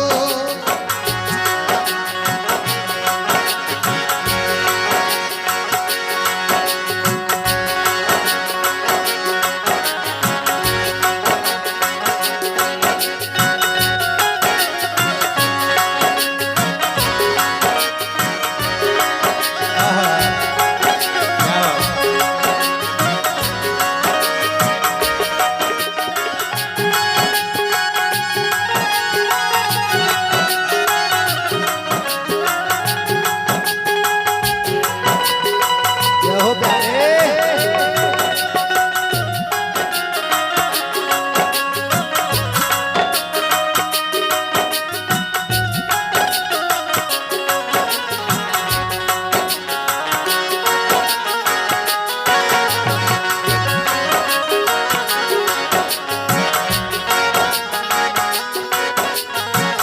परिवार मेरा, परिवार मेरा तेरे हवाले डमरू वाले। ओ डमरू वाले, डमरू वाले, ओ डमरू वाले, डमरू वाले, ओ डमरू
परिवार मेरा, हो परिवार मेरा तेरे हवाले डमरू वाले, ओ डमरू वाले। कुबेर को जगदम्बा ने आशीर्वाद दिया। भगवती ने वात्सल्य भाव से और पिंग नेत्र हो जाओगे और इनका नाम कुबेर होगा। कुबेर नामना स्यात्, तुम कुबेर के नाम से जाने जाओगे। जाओ। वही विश्रवा और एडविड़ा के द्वारा संतान उत्पन्न हुई। भगवान ने उसे धनाध्यक्ष बनाया, अपना मित्र बना लिया। वहां से भगवान कैलाश पर्वत पर अपनी अलकापुरी पर जा पहुंचे। बोलिए शंकर भगवान की जय हो।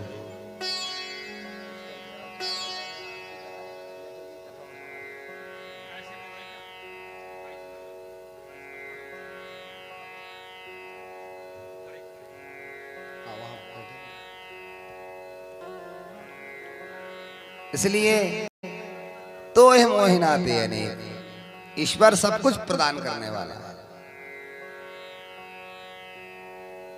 कथा और सुना दें, एक और सुना दें अभी 4:30 तक सुना दें। हाँ इसी क्योंकि आज थोड़ा सा विलंब हो गया था, तो हम चाह रहे हैं कि एक कथा और रह गई है, वो यदि हो जाएगी तो आज के क्रम पूरा हो जाएगा। ब्रह्मा जी कहते हैं नारद,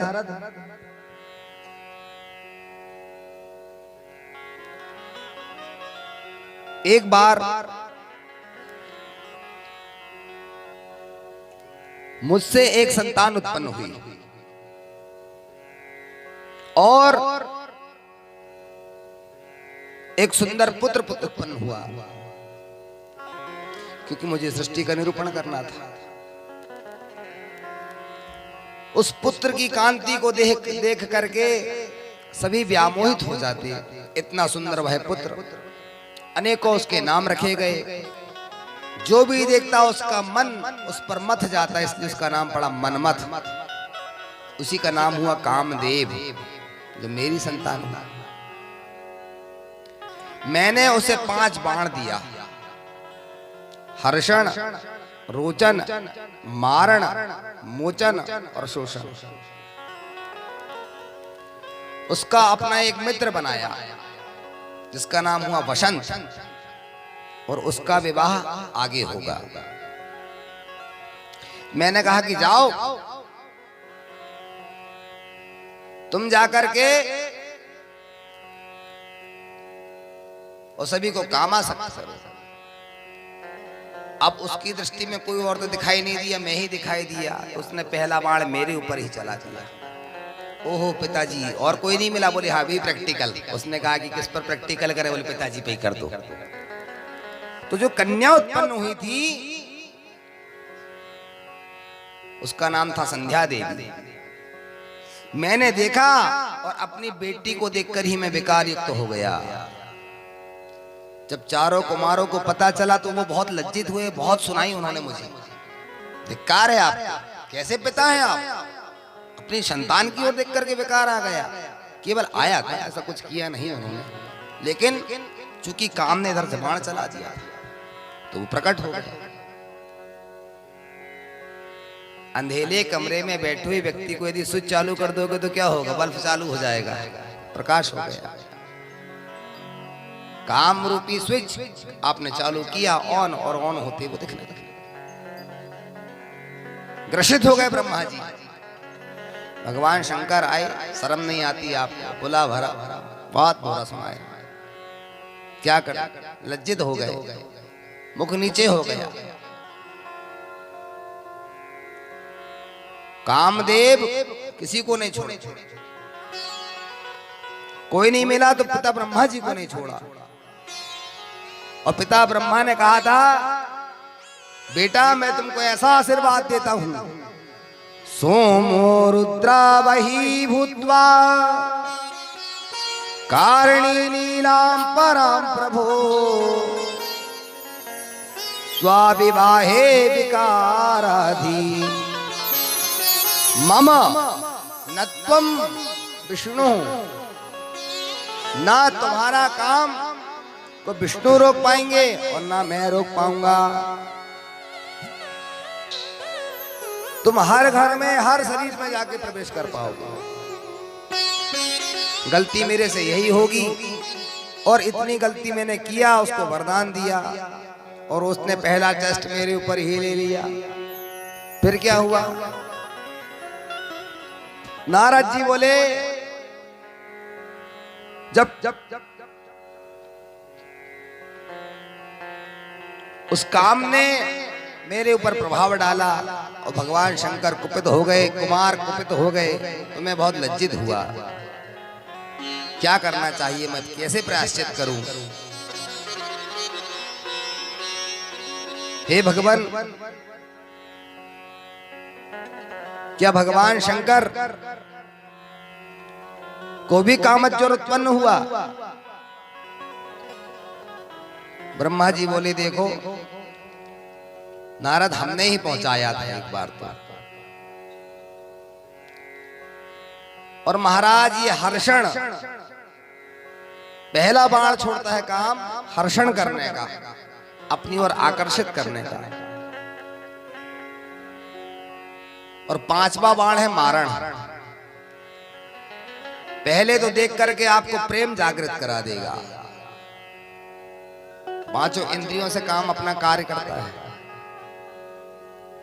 रस से, रूप से, गंध से, स्पर्श से।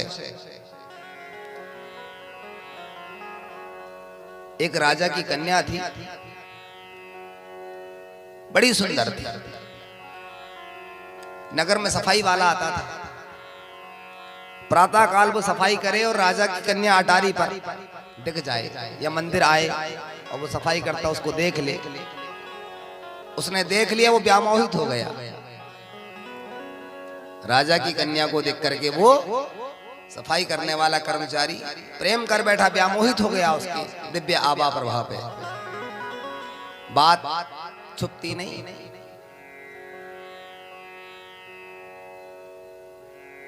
वो करणे करणे जपंजना,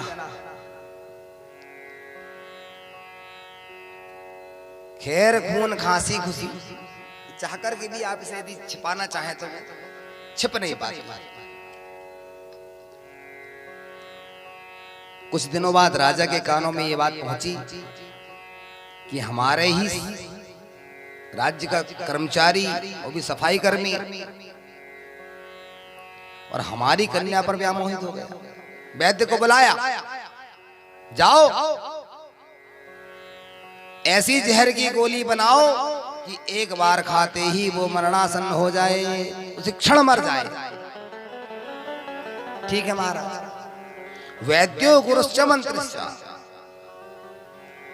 वैद्य आए, सारी सामग्री को बुलाया और डॉक्टर साहब ने ऐसी जहर की गोली बनाई। राजा ने कहा उसको बुलाओ। मंत्रीगण गए, सफाई कर्मी को बुला के लाए। कर्मचारी आया, सरकार आज्ञा दीजिए, क्या कारण? बोले यहाँ बैठ जाओ। बैठ गए। बोले ये गोली खाओ, तुमने अपराध किया है। लेवल तो थोड़ा देख लेते, हमारी कन्या की तरफ को दृष्टि किया है, तुम्हें मरना पड़ेगा, ये गोली खाओ। क्यों डॉक्टर साहब? वैद्य जी बोले बिल्कुल सरकार, 15 मिनट में गोली दे दिया, खा भी लिया। 20 मिनट हो गए, नहीं मरा, मरा ही नहीं। अब तो राजा का दिमाग साफ, ऐसी दवाई बनाता है। अब वैद्य जी बोले सरकार बनी तो बिल्कुल फिक्स है, हमारी तरफ से कोई कमी नहीं की। आपने तो 10 ग्राम कहे थे, हमने तो 900 ग्राम ज्यादा जहर मिलाया। बिल्कुल एक ही मिनट, एक गोली खाएगा और स्वाहा। क्यों नहीं मरा? तो बोले महाराज देखते हैं। बोले जाओ। चला गया। राजा ने पता कराया, क्या वो सफाई कर्मी मर गया? बोले महाराज वो तो जिंदा बढ़िया घूम रहा, अट्टा कट्टा, अभी तो वो मही पी रहा था उधर बैठ। अच्छा ठीक ठीक। प्रातः काल से फिर बुलाया गया, इधर आओ, ये गोली खाओ। डॉक्टर साहब ने पुनः एक गोली दी।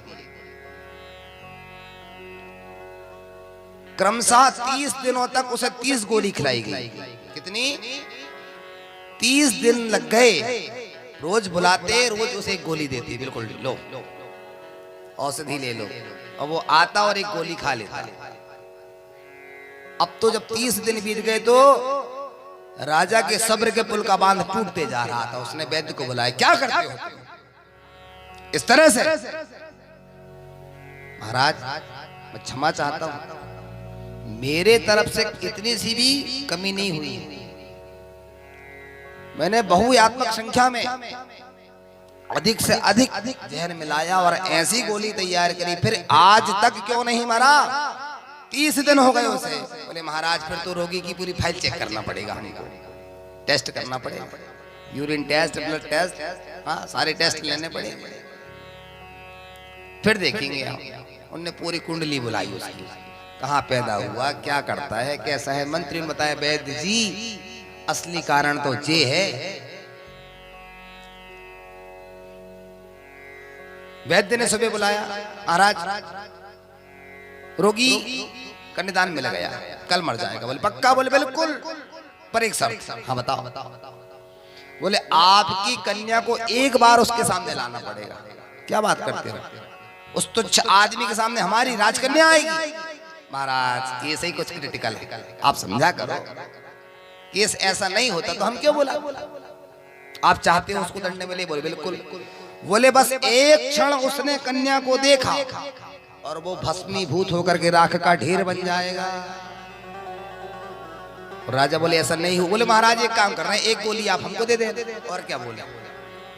एक गोली आप हमको दे देना। ठीक प्रातः काल हुआ, बुलाए उसकी तो ड्यूटी थी, रोज एक गोली खाने आता था। अच्छा उसको यही लगता था कि हमको मीठी गोली दे रहे चूसने के लिए, वो थी जहर की गोली। वो खाए और मरे ना। पूरा अध्ययन किया वैद्य जी ने, प्रातः काल बुलाया, कन्या जैसे सामने आई, वो झाड़ू लगा रहा था और जो देखा निर्निमेष नयनों से निहारते रह गया। एक क्षण में काम का जो 5वां बाण था मारण, वो नीचे नहीं पहुंच पा रहा था क्योंकि वो दृष्टिगत नहीं हो पा रहा था। और जैसे उसने कन्या को देखा, एक क्षण में ही शरीर में आग लगी और राख का ढेर बन करके वहीं पर भस्मीभूत हो गया। राजा ने कहा कि वैद्य जी ऐसा क्यों? कहा महाराज ये कामाशक्त हो गया और काम के 5 बाण हैं, रसे रूपी च गंधे च सत्य स्पर्शे च योगिनी। इसे हर्षण, हर्षित करने वाला, रोचन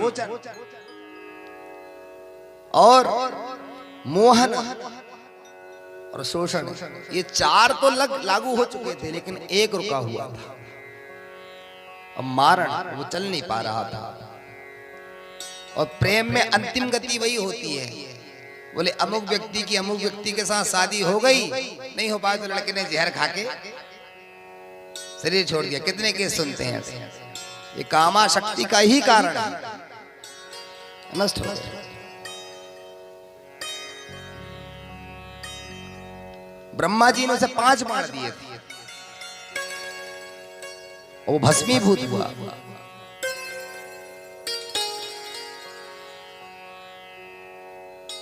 ब्रह्मा जी ने कहा कि तुमने हमारे ऊपर ही बाण चला दिया। कामदेव बोला पिताजी और कोई सामने दिखा, कोई और होता सामने तो हम उस पर चला देते, प्रैक्टिकल करना था। हम सोच रहे थे डुप्लीकेट तो नहीं है, तो हमने आप पर ही चला दिए पहली बार। मूर्ख, हमने तुम्हें इसलिए वरदान दिया था, जाओ तुम्हें श्राप देते हैं,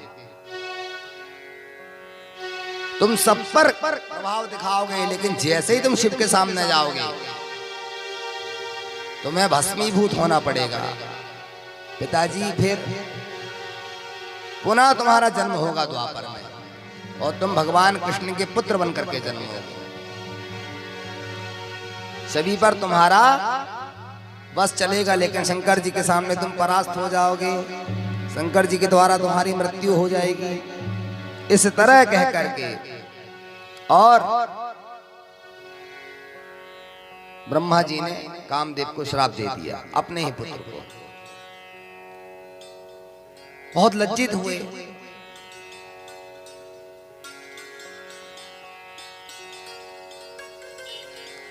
प्रभु मैं शिव जी के विकार से कैसे सह पाऊंगा?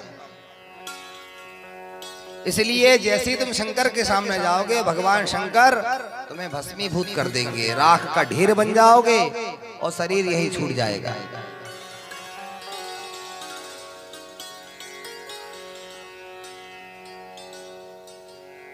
ब्रह्मा जी बोले नारद, भगवान शंकर कामत ज्वर से कभी बाधित नहीं हुए, उसके बाद भी उन्होंने सती जी से विवाह किया, जिसकी कथा हम कल बताएंगे। उधर महाराज वो जो कन्या थी वह विंध्याचल पर्वत पर जाकर तप करने लगी, संध्या देवी। भगवान शंकर प्रसन्न हुए, उन्होंने कहा कि वरदान मांगो। उन्होंने कहा प्रभु मुझे आप ऐसा वरदान दीजिए कि कभी भी बाल्य अवस्था में किसी कन्या को मेरे जैसा अपराध न सहन करना पड़े, इसलिए बाल्य अवस्था में कामज्वर उत्पन्न ना हो। भगवान बोले ए मस्तु। दूसरा वरदान ऐसा दे दीजिए कि मेरे ऊपर कभी किसी का काम का प्रभाव न चल पाए, मेरा पति जो हो वो सुदृढ़ हो और सात्विक हो, मेरी संतान मेरा कहा मानने वाली हो। भगवान बोले जाओ, जाकर के ऋषि तप कर रहे हैं उनकी यज्ञशाला में जाकर तुम देह त्याग कर दो। संध्या देवी ने कहा प्रभु इस तरह यदि मुझे कुंड में जाकर ही दूसरे के यज्ञ को नष्ट भ्रष्ट करना हुआ होता तो मैं यज्ञ ही तप ही क्यों करती। अपने देह को ही अग्नि के द्वारा प्रज्वलित करके उन्होंने भस्मीभूत किया और वे ही आगे चल करके पितरों की कन्या बनी। इसकी कथा कल आएगी। उन्हीं का नाम पड़ा संध्या देवी, जो हम 3 कालों की संध्या करते हैं।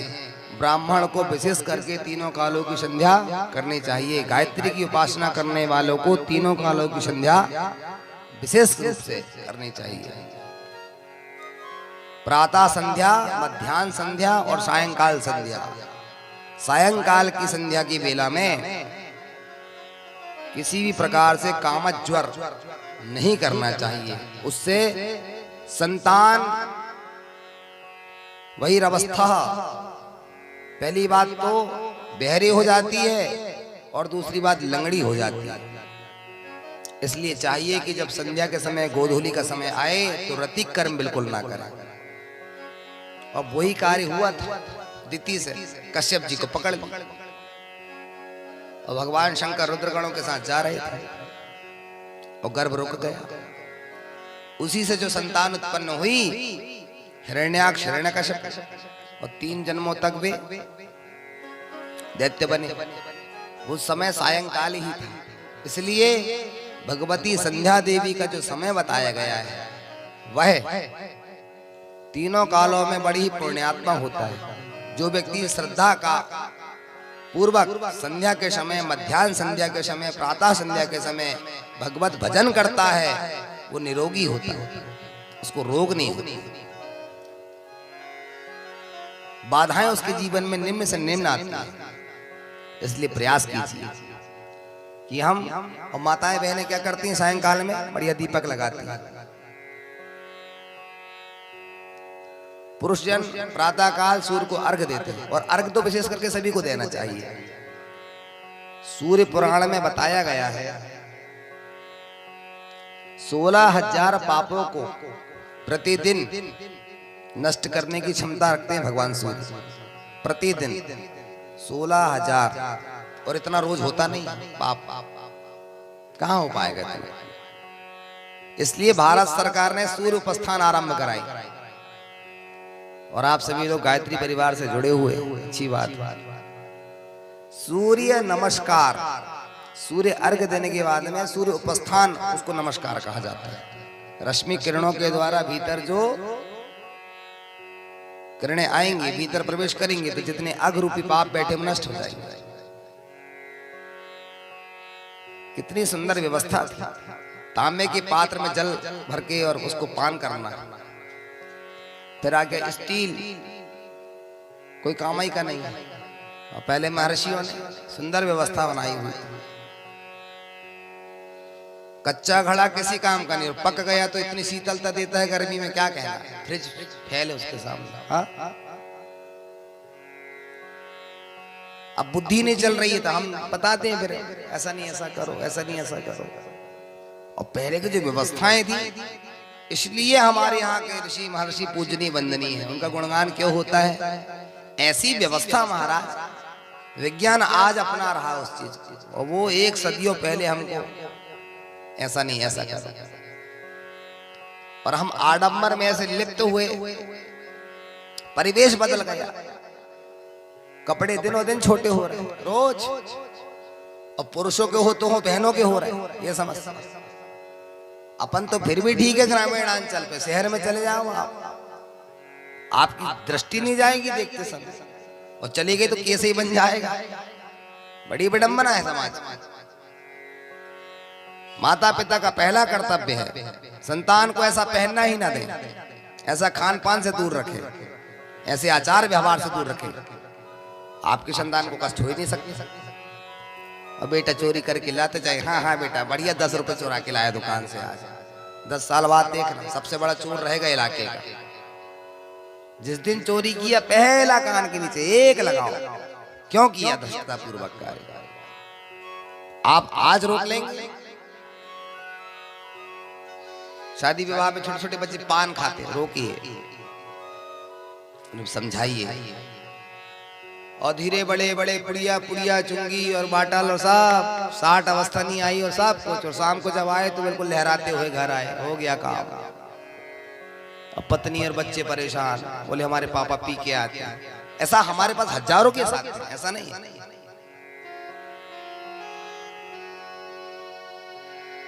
नर्मदे हार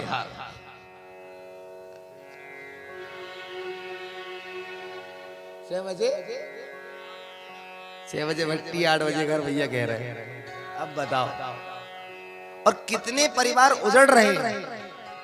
कष्ट कहाँ होता है उनकी, जब हम बातों को सुनते हैं। एक माता जी 2016 या 17 में हमारी नर्मदा पुराण थी, ये सिवनी जिले में थी, तो वहां पे आई और प्रातः काल हमसे हमारे अपने कष्ट बताने लगे। एक ही बेटा है, सब कुछ लिखवा लिया, और बेटा बहू ऐसा भोजन देते हैं जैसे कुत्ते को परोसा जाता है। उसका पात्र अलग, बिछौना अलग, शयन की व्यवस्था अलग, कोई बात नहीं करता, फटे कपड़े। और वे आई, हमने पूछा उनसे क्या आपकी संतान आई है? बोले नहीं, वे तो नहीं आए। अरे भाई, जिसने आपको नवम मास गर्भ में रखा, क्या इसी दिन के लिए रखा कि आप माता पिता की सेवा ना करो, आप उनका लालन पोषण ना करो? भाई साहब, आप अच्छा पहन के खाते हो, पापा जी 10,000 रुपए डाल देना, डाल दिया पिताजी ने, फटी बनियान पहन लेते हैं। माँ चूड़ी नहीं खरीद पाती है, और आपको चाहते हैं कि आप दिल्ली एनसीआर में पढ़ रहे, बिल्कुल पढ़ लो, भोपाल में पढ़ना चाहते हो, बिल्कुल पढ़ लो। उन युवाओं को मेरा संकेत है, प्रथवे नार्चिते विद्या द्वितीय धनम तृतीय किम करिष्यति। विद्या रूपी धन कमाओ, और जब ज्ञान आ जाए, विद्या डिग्री आ जाए, तो उसी धन से फिर धन कमाओ। अपने परिवार, अपने परिजनों की कद्र कीजिए, बहुमूल्य है, दुर्लभ है। कुछ लोगों को जीवन में अभाव होता, शिक्षा नहीं मिल पाती, कुछ लोगों को शरीर में कपड़े नहीं मिल पाते, कुछ लोगों को परिवार का सुख नहीं मिल पाता, और हम ऐसे हैं जिनको सब कुछ प्राप्त हो रहा है और फिर भी कदर नहीं। आज एक फोन आया था तो वो हमें बात याद आ गई, और इसके माध्यम से हम काफी लोगों को संकेत भी कर देते हैं कि देखो, अविभक्त रहते सुधर जाओ, आने वाला समय आपका बड़ा दुर्गम होगा। माता पिता घर की वो नींव है कि जिनकी सेवा करी वे तीर्थ करे ना करे तो करे से। माता पिता की सेवा कर लो, सारे तीर्थ हो जाते हैं। यहां तक हमारे गुरुदेव सुनाते थे, भाई कुछ ना करो, नहीं है मत जाओ हरिद्वार, उनकी सेवा कर लो। और ये भी देखा है हमने, जिन्होंने माता पिता की सेवा की है, उनका लालन पोषण किया है, वो आज ठाक से जीवन जी रहे हैं, सब कुछ उनके पास, एक कांटा नहीं चुभता उनको। इसलिए प्रयास कीजिए, संतान को अच्छे संस्कार दीजिए। ये कथा एक माध्यम है, भगवान की एक लीला है। ये जितने भी व्यवस्था बनाई गई है, ये सब भगवान की एक लीलाएं हैं। ये समाज को एक सुंदर संदेश देने के लिए प्रकल्प की दिया गया है। समाज को कैसे रहना चाहिए, कैसे बोलना चाहिए, कैसे सोना चाहिए। पूरी दुनिया में केवल नॉर्थ अमेरिका का आदमी उत्तर दिशा में सिर करके सो सकता है। हमारा ज्योतिष शास्त्र कहता है कि आप पूर्व में सिर करें अथवा दक्षिण में सिर करें, और नहीं तो 3 रोगों से ग्रसित होगे। बोले पहला क्या? माइग्रेन हो जाएगा। कई लोग कितने परेशान होते हैं, रोज सिर में तकलीफ, रोज सिर में तकलीफ, और दिन भर गोली और बाम। एक माता जी कथा सुनने जाती थी और वो रोए ना, उनको आंसू ना आए तो वो झंडू बाम लगाए। झंडू कुछ ना मिले तो पल्लू ऐसे नीचे कर झंडू बाम। लोगों ने कहा कि क्यों? नहीं, बोले हम रो रहे हैं, हम रो रहे हैं। देखो अब झंडू बाम लगाए तो वो पड़ पड़ा और वो आंसू आए। ऐसे भी लोग प्रयास करते हैं। हम हमारी संतान को एक अच्छी व्यवस्था दें, एक अच्छा संदेश दें। मैं तो कहता हूं कथा में लाइए, उनको बैठा लिया। और आपके क्षेत्र को देख करके यहाँ जब हमने मिले लोगों से और सविता भगवती गायत्री की आराधना करने वाले आराधकों से मिले, तो हमें और ज्यादा प्रसन्नता हुई कि चलो कम से कम हमें ऐसे लोगों के बीच में मध्य में कथा सुनाने जा रहे हैं जो पहले से ही ईश्वर से जुड़ चुके हैं। सब हाथ ऊपर कर देते हैं, डॉक्टर कह देता हम कुछ नहीं कर पाए। केवल एक शरणागति रह जाती है ईश्वर की, और वो एक ऐसा द्वार है जहां आप किसी भी मुद्रा में जाकर के प्रणाम करें, बस संकेत वहां तक पहुंच जाए, बस अब वो आपको उसके फल की प्राप्ति हो ही जाएगी। तो परमात्मा की शरण सबसे बड़ी, इसलिए कहीं मत जाइए, किसी के बहकावे में मत आइए, केवल मंदिर जाइए, अपने घर में रखे वेद शास्त्र रामायण को पढ़िए, अपने माता पिता की सेवा कीजिए, बस सारी दौलत आपके पास में स्वतः चली आएगी। धर्मशील पहीं जाई सुहाए, तिम सुख संपत्ति भी नहीं बुलाए। धर्मशील बन जाइए, सुख संपत्ति सब आपके पीछे पीछे चले आएगी। इधर आगे कथा सुनाते जाते पीछे अपने आप कार्यक्रम चले आते हैं। हम हमारी बताएं और की क्या कहें। बोलो भक्तवत्सल भगवान की। चलिए आरती कराइए, समय हो गया, समाज जाएगी। छोटा सा कीर्तन।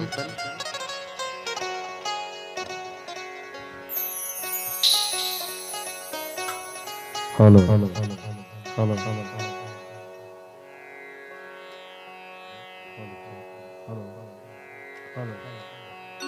हेलो हो तेरे एहसान का बदला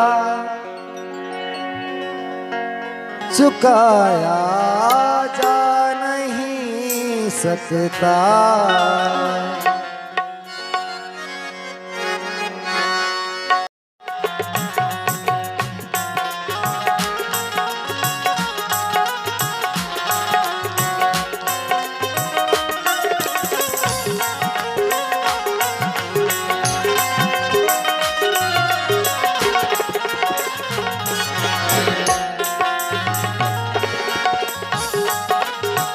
जय हो।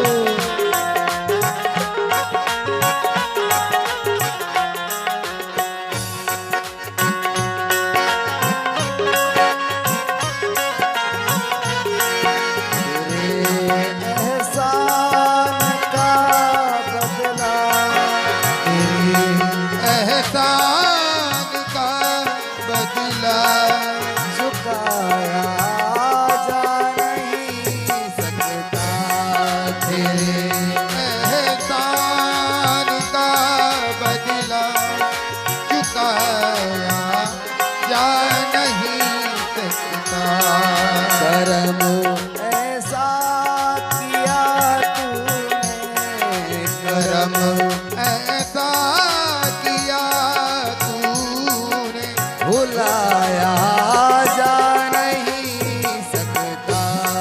करम ऐसा किया तूने चुकाया जा नहीं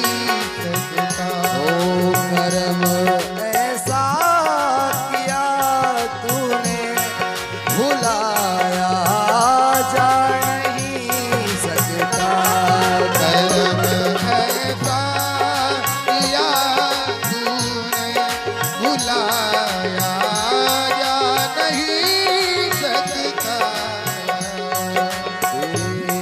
एहसान का बदला देखो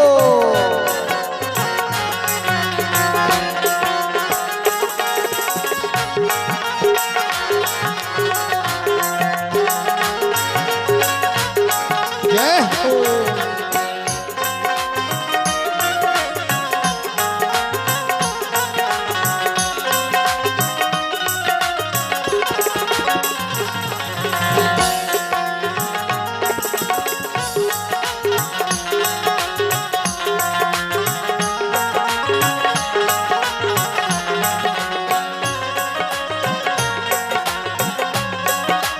जय जय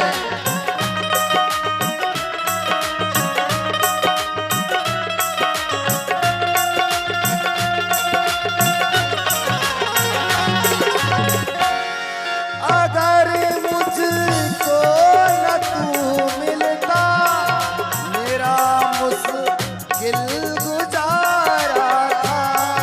अगर मुझसे न तू मिलता मेरा मुश्किल गुजारा था। अगर मुझको न तू मिलता मेरा मुश्किल गुजारा था। अगर मुझको न तू मिलता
से तेरे शब्दों को कानों से, तेरे शब्दों को कानों से सुनाया जा नहीं सकता। तेरे शब्दों को कानों से सुनाया जा नहीं सकता। तेरी रहमत को शब्दों से, तेरी रहमत को शब्दों से सुनाया जा नहीं सकता। तेरी रहमत रहमत से सुनाया जा नहीं सकता। एहसान का बदला चुकाया जा नहीं तेरे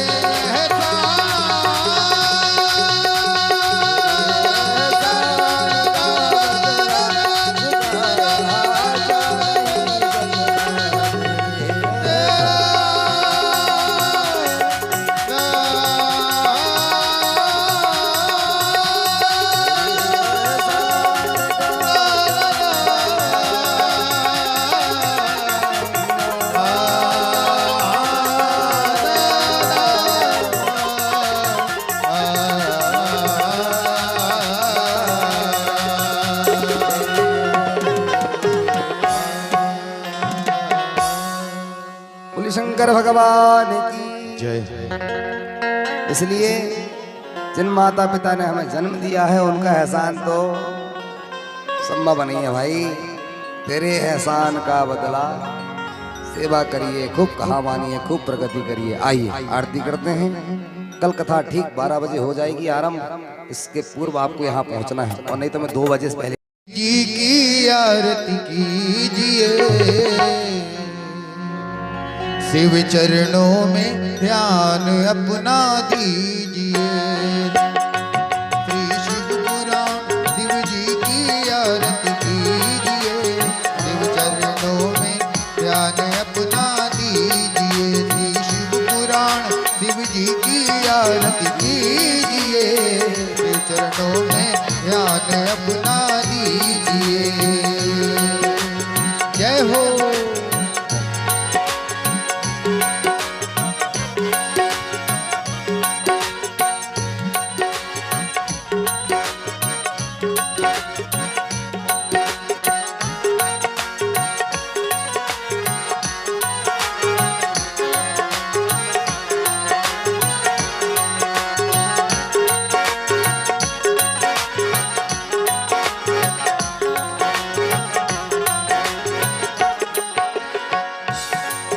ये महाग्रंथ है शिव पुराण, सतमार्ग दिखाने वाला, सब बिगड़ी बनाने वाला।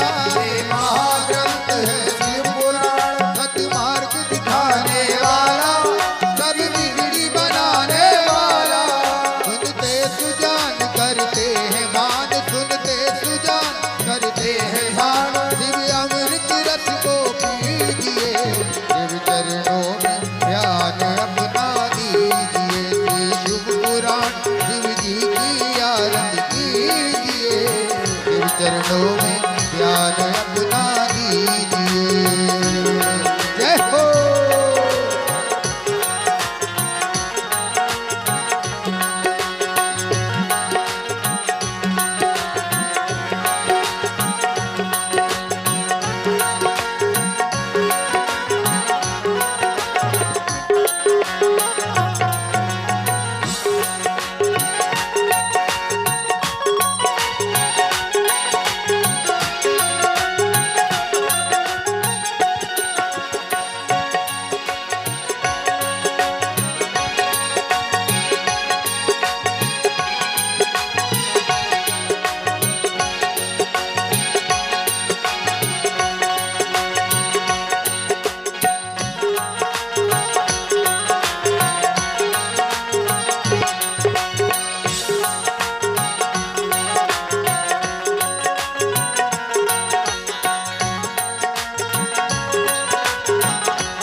झांकी अनूप कल्याणी रूप सब सबके मन को ये भाए, मन मंदिर में बस जाए, दासी अनु कल्याण रूप सबके मन को ये भाए, मन मंदिर में बस जाए। शिव ध्यान लगा मन को भी जगा, शिव ध्यान लगा मन को भी जगा, तन मन धन अर्पण कीजिए, शिव चरणों में ध्यान अपना दीजिए। शिव पुराण शिव जी की आरती कीजिए, शिव चरणों में ध्यान अपना दीजिए।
यह पावन ग्रंथ कहाए, शिव की महिमा बतलाए।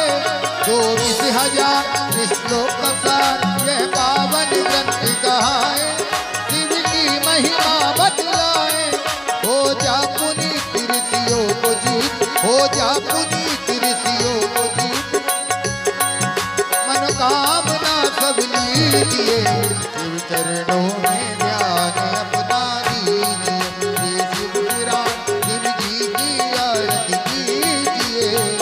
चरणों में ध्यान अपना दीजिए।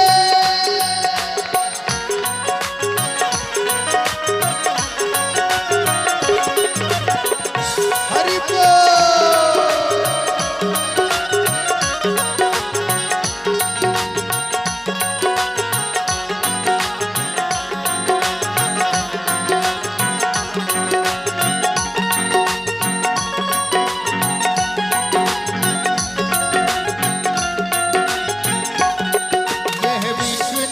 करते सना सब दुख मिटाने वाला, हमें पार लगाने वाला। ये विश्वनाथ करते सना सब दुख मिटाने वाला, हमें पार लगाने वाला। ओम नमः शिवाय, ओम नमः शिवाय, ओम नमः शिवाय, ओम नमः शिवाय, ओम नमः शिवाय, ओम नमः शिवाय, ओम नमः शिवाय, ओम नमः शिवाय। जीवन सफल कीजिए, शिव चरणों में ध्यान अपना दीजिए। शिव पुराण शिव जी की आरती कीजिए, शिव चरणों में ध्यान अपना दीजिए। शिव पुराण शिव जी की आरती कीजिए, शिव चरणों में ध्यान अपना दीजिए। शिव चरणों में ध्यान अपना दीजिए, शिव चरणों में ध्यान अपना दीजिए। कर्पूर गौरम करुणावतारम संसार सारम भुजगेन्द्रहारम नाम संतम भवानी सहितं नमामि। माला हमारे माला जिसे कराई निगमराई निगमराई। नमः शिवाय नमः शिवाय। त्वमेव माता पिता त्वमेव, त्वमेव बन्धुः सखा त्वमेव, त्वमेव विद्याधरणं त्वमेव, त्वमेव सर्वं मम देव देव।